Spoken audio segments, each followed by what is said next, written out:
Well, Andrea, this is a move that is both expected and yet it's always surprising when someone who has been so close to the president will be leaving the administration. It comes at a time when there is a storm of issues that seem to suggest that the Bannon era is over. We can report that firmly now, but why now? Why in this moment? A few different reasons. Chief of Staff John Kelly has been doing an assessment of top officials.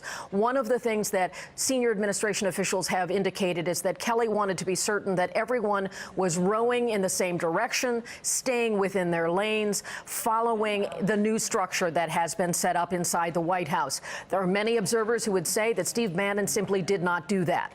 At the same time, we've had the events of the last several days with Charlottesville and the reputation that Bannon has. He would describe himself as a nationalist, anti-globalist. Many others would use much harsher language, saying that he has been stoking some of the rhetoric of racial division and hatred and those sorts of things. He has been part of the strategy team that helped the president tap into the populist energy in the country during the campaign.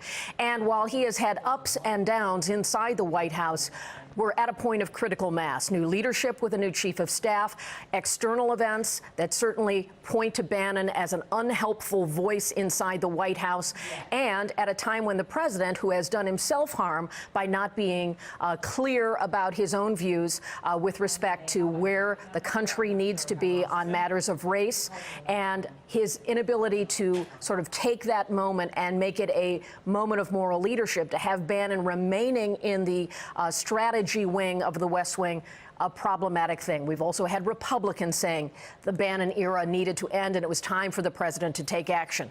And then we have one of the simplest reasons. It's a Friday in summer, a time when there is less attention paid, a time when the president has been formally out of the White House during renovations and construction there. And before he retakes his place in the Oval Office, it's a time to make a change. The president also today at Camp David for a national security team, and Bannon has been at odds with H.R. McMaster, the national security advisor. Many have blamed him for inflaming the critical sort of campaign on the conservative outside media against McMaster. He had also been on the National Security Council in the initial days, something that was highly unusual for the kind of role Bannon had in the White House, was removed from that position. So when you look at this confluence of events, it would speak to a moment where the president can make a decision like this, that Bannon can in many ways, some of his most recent press reports, his conversation that became public, may have been an indication of his own self-awareness